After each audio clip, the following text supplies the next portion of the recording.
Τα ενθέματα που χρησιμοποιούνται στην αυξητική του στήθους χωρίζονται σε δύο μεγάλες κατηγορίες. Στα ενθέματα του φυσιολογικού ορού και στα ενθέματα σιλικόνης. Τα ενθέματα φυσιολογικού ορού ουσιαστικά εφευρεθήκαν το 1964 από τον Άριον στη Γαλλία με σκοπό να γίνεται η αυξητική του στήθους μέσω μιας μικρής τομής. Σήμερα δεν χρησιμοποιούνται ευρέως διότι δημιουργούν πολλά ζαρώματα λόγω του ορού που περιέχουν μέσα, αλλά και επιπλέον λόγω του μεγάλου ποσοστού ρήξεων που είναι της τάξης του 2% στα 7 χρόνια και 3% στα 10 χρόνια. Τα σιλικονούχα ενθέματα ξεκινήσανε το 1961 από τον Cronin και Houston στην Αμερική, που συνεργασία με τη Dow Cronin Corporation δημιουργήσαν την πρώτη γενιά των ενθεμάτων. Για να φτάσουμε σήμερα στην τέταρτη γενιά, η οποία ήταν ένα πάρα πολύ καλό ένθεμα που αποτελούνται από σιλικονούχο τζελ, δημιουργούσε πολύ λίγα ζαρώματα σε σχέση με τις προηγούμενες γενιές και το τζελ, όπως θα δούμε στη συνέχεια, ήταν αρκετά παχύρεστο. Για να καταλήξουμε στην πέμπτη γενιά, που είναι η καλύτερη γενιά ενθεμάτων σιλικόνης, που λέγονται αλλιώς και cohesive, δηλαδή αποτελούνται από συνεκτική σιλικόνη, και βλέπετε χαρακτηριστικά σε σύγκριση με την προηγούμενη γενιά, η προηγούμενη γενιά δεν κρατούσε ιδιαίτερα το σχήμα, το ένθεμα, με αποτέλεσμα ο μαστός να μην κρατάει το σχήμα πολύ στη διάρκεια των χρόνων σε σύγκριση με την πέμπτη γενιά με τα cohesive, όπου αποτελούνται από συνεκτική σιλικόνη. Ενώ παράλληλα ο σχηματισμός κάψας είναι πάρα πολύ ελάχιστος έως μηδαμινός και το ποσοστό των ρήξεων το ίδιο περίπου. Χρησιμοποιούμε τα cohesive ενθέματα από το 2003-2004 χωρίς κανένα πρόβλημα και πρέπει να πούμε ότι και με την προηγούμενη τετάρτη γενιά, όπου έχουμε γυναίκες που έχουμε χειρουργήσει από το 1998 και μετά, δεν είχαν και αυτά κανένα πρόβλημα.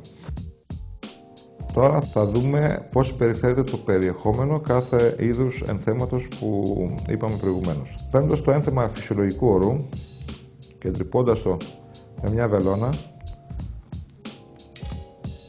βλέπουμε ότι βγαίνει αποστηρωμένο νερό προς τα έξω.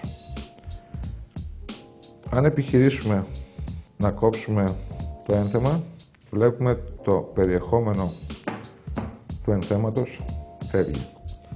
Αυτό λοιπόν, με το υψηλό ποσοστό σχετικά των ρήξεων που έχουμε, κάνει τα ενθέματα φυσιολογικού ορού να μην χρησιμοποιούνται πολύ σήμερα ευρέως.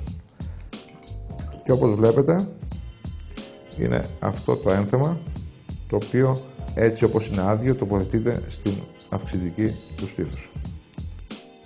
Η τέταρτη γενιά των ενθεμάτων σιλικόνης είναι αυτό που βλέπουμε και είδαμε και προηγουμένως, το οποίο, όπως είπαμε, δημιουργεί λιγότερα ζαρώματα, αλλά δεν κρατάει τόσο πολύ το σχήμα του στήθους στη διάρκεια των χρόνων όπως κρατάει η πέμπτη γενιά που θα πούμε πιο κάτω.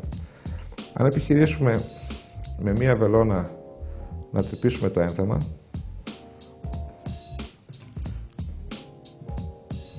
τότε μπορούμε να δούμε πολύ λίγο περιεχόμενο βγαίνει προς τα έξω. Θεωρείται και αυτή ένα επιτυχημένο σιλικονούχο ένθεμα, αλλά όπως θα δούμε και στη συνέχεια, αν επιχειρήσουμε να το κόψουμε με το μαχαίρι,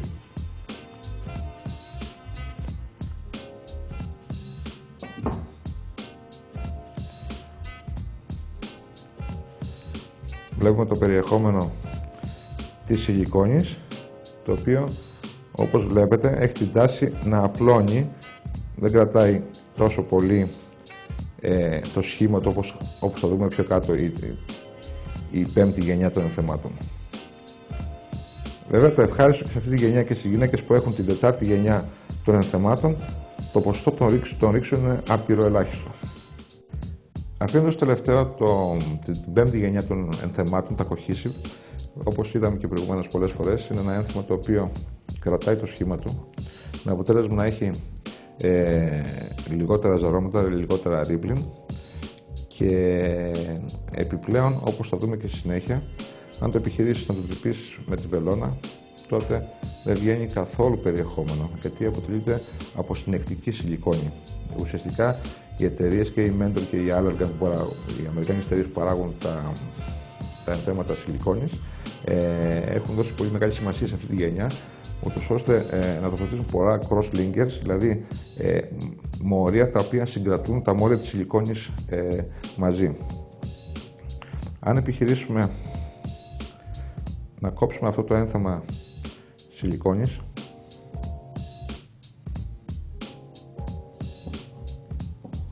βλέπουμε ότι ουσιαστικά κόβεται σαν βούτυρο και το ένα ένθεμα γίναν δύο ενθέματα. Αυτό, όπως καταλαβαίνετε, είναι πάρα πολύ σημαντικό. Πέστε και στην περίπτωση ρήξεως, που ουσιαστικά το ποσοστό των ρήξεων είναι απειροελάχιστο, το περιεχόμενο της σιλικόνης, επειδή είναι συνεκτική, παραμένει στο ίδιο σημείο. Είναι πάρα πολύ σημαντικό αυτό. Και ένα επιπλέον λόγος είναι ότι λόγω της συνεκτικότητας της σιλικόνης, γι' αυτό το ένθεμα κρατάει το σχήμα του μαστού στη διάρκεια των χρόνων. Γιατί δεν αφήνει να ζαρώσει το εξωτερικό περίβλημα του ενθέματος.